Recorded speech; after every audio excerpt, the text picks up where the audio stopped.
de la jungle urbaine de Panama, port capital d'un pays trait d'union, jaillit une explosion de couleurs. Un assemblage d'écailles pop qui rappelle que cette nation ne se réduit pas à son canal. Ouvert en 2014, à l'exact endroit où l'Amérique du Nord rencontre celle du Sud, le Biomuséo de Panama célèbre la biodiversité du pays. Pensé entre autres comme un manifeste écologique, ce bâtiment, qui rappelle les feuilles polychromes d'un arbre, est l'œuvre d'un architecte à la vision éminemment politique, Frank Gehry. Célébré pour son musée Guggenheim à Bilbao, l'architecte a essaimé dans le monde. Mais ce projet occupe pour lui une place à part. Le Panama est le pays d'origine de son épouse. Cette nation mosaïque, il a su en sublimer les innombrables richesses pour lui offrir un bâtiment devenu en quelques années à peine le symbole du pays.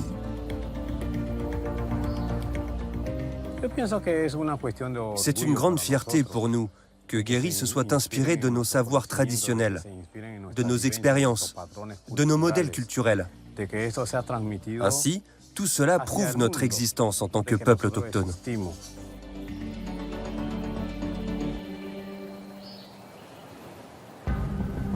La Calçada de Amador, une mince bande de terre artificielle de 6 km composée de roches excavées lors du creusement du canal de Panama. Protégeant son entrée, elle est longée nuit et jour par les supertankers du monde entier et longtemps, elle a fait figure de balafre dans l'orgueil national des Panaméens.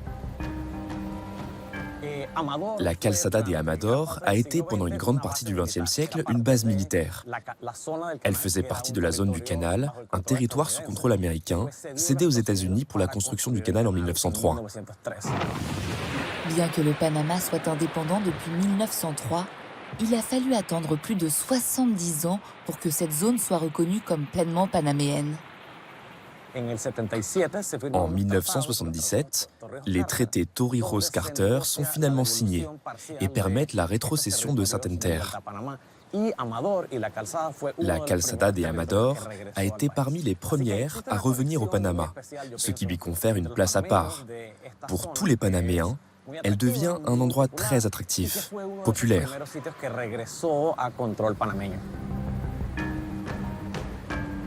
Ce rôle symbolique se trouve renforcé après l'invasion par les États-Unis visant à faire chuter le dictateur Noriega en 1989. Le pays cherche à s'affranchir de l'étouffante tutelle américaine. La jeune nation mise sur la biodiversité et cherche pour cela à créer un lieu iconique. La conception d'un musée est envisagée dès les années 1990. Un groupe d'entrepreneurs et de gestionnaires culturels avait observé le célèbre effet Guggenheim à Bilbao, où l'architecture adossée à une institution culturelle avait permis de placer la ville sur la carte mondiale. Ce groupe a alors formé une fondation, la Fondation Amador, pour contacter Frank Gehry et lui proposer de réaliser un projet au Panama, dédié non pas à l'art contemporain, mais à l'histoire de la biodiversité du Panama. Ce projet touche l'architecte américano-canadien qui connaît intimement le pays grâce à sa famille. Il perçoit tout l'intérêt du site désigné.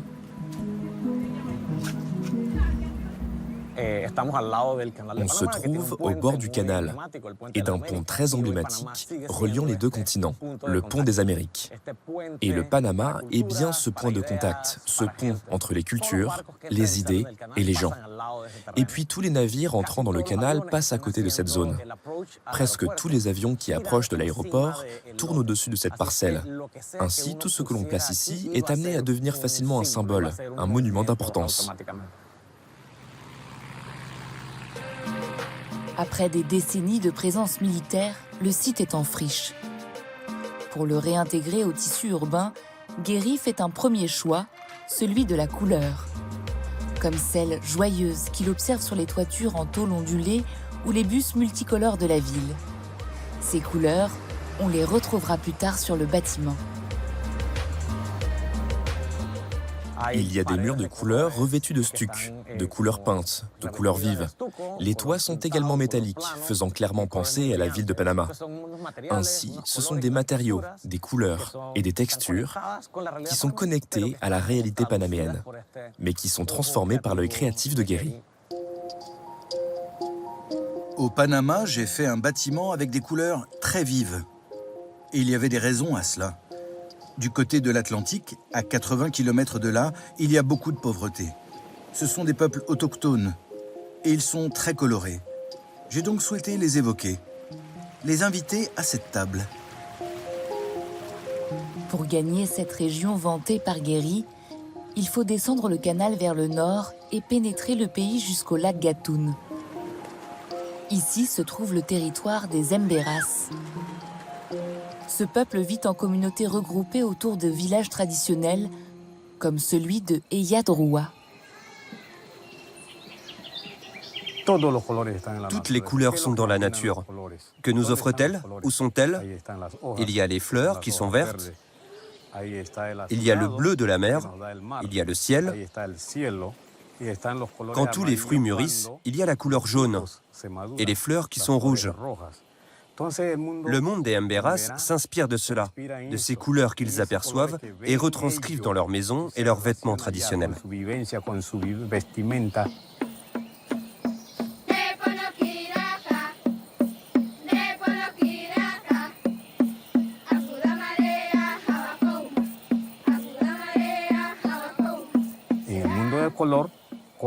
Les couleurs de notre cosmogonie proviennent de celles des animaux.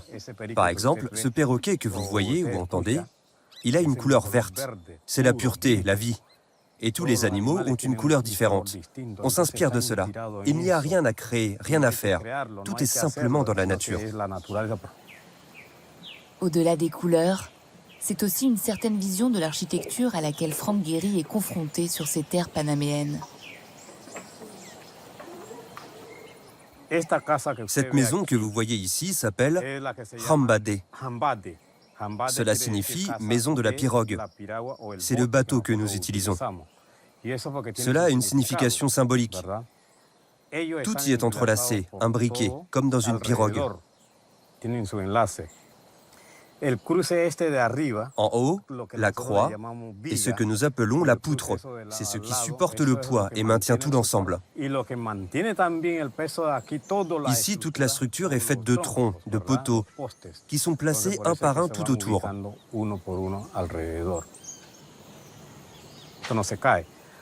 Le toit ne s'effondre pas parce qu'il y a un arrimage au sommet. Tout est spacieux à l'intérieur. Pour nous, la partie supérieure est primordiale. Nos ancêtres étaient sages. Il y a bien longtemps, ils coexistaient avec des bêtes sauvages. Et en vivant en hauteur, ils se protégeaient de cette faune. Ces principes, l'architecte les met en œuvre dans l'agencement entre les toits et les murs du biomuséo. Les auvents de couleurs rappellent ce style vernaculaire, cet habitat néotropical spectaculaire, comme se définit le projet. Tout est ouvert, c'est stratégique. C'est ce que l'on voit au biomuséo. C'est une inspiration venant des communautés autochtones où tout est connecté et doté d'une signification.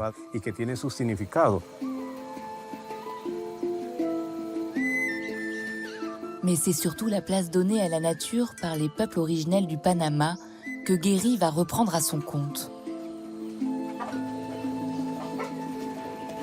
Le musée doit accorder une grande place à la biodiversité et l'architecte appartient à un courant, le déconstructivisme, où le bâtiment s'adapte au message porté.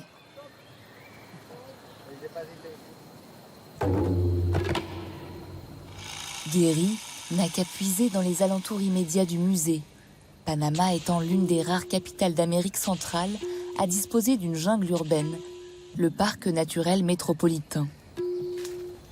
Ainsi propose-t-il un projet où le visiteur pourra expérimenter le fonctionnement propre à une forêt tropicale.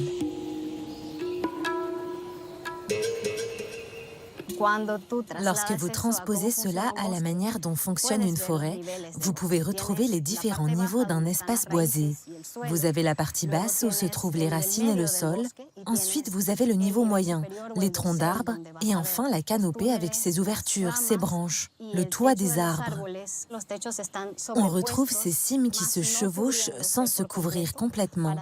Cela rappelle la canopée où les feuilles créent un voile qui laisse passer la lumière du soleil et la pluie.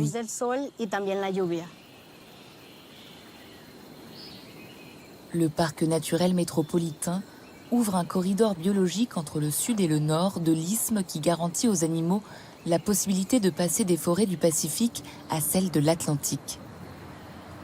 Cette connectivité, cette porosité, parle à Guéry. Il imagine alors un musée tel une arche où l'homme et la nature ne seraient plus dissociés.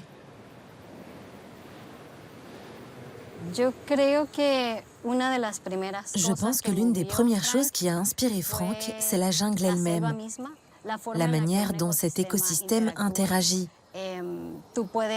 Vous pouvez voir dans le musée qu'il y a des espaces ouverts par lesquels l'air circule.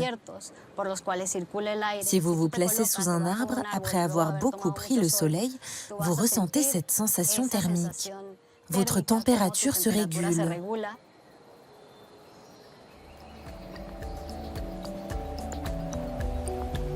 À son ouverture en 2014, le bâtiment s'impose vite comme une référence de l'architecture organique. Une œuvre toujours en construction, amenée encore à évoluer, à s'amender. Comme dans le cycle continuel de recomposition de la nature. De quoi donner aux Panaméens le récit qui leur manquait. Je ne sais pas si Franck Guéry a conscience de l'impact que ce musée a eu sur nous, les Panaméens, et sur le monde en général. C'est une œuvre qui a changé la vie de tous ceux qui habitent la ville. C'est un musée qui, en traitant le thème de la biodiversité comme point central, permet de vous reconnecter à l'être que vous êtes, au plus profond de vous-même.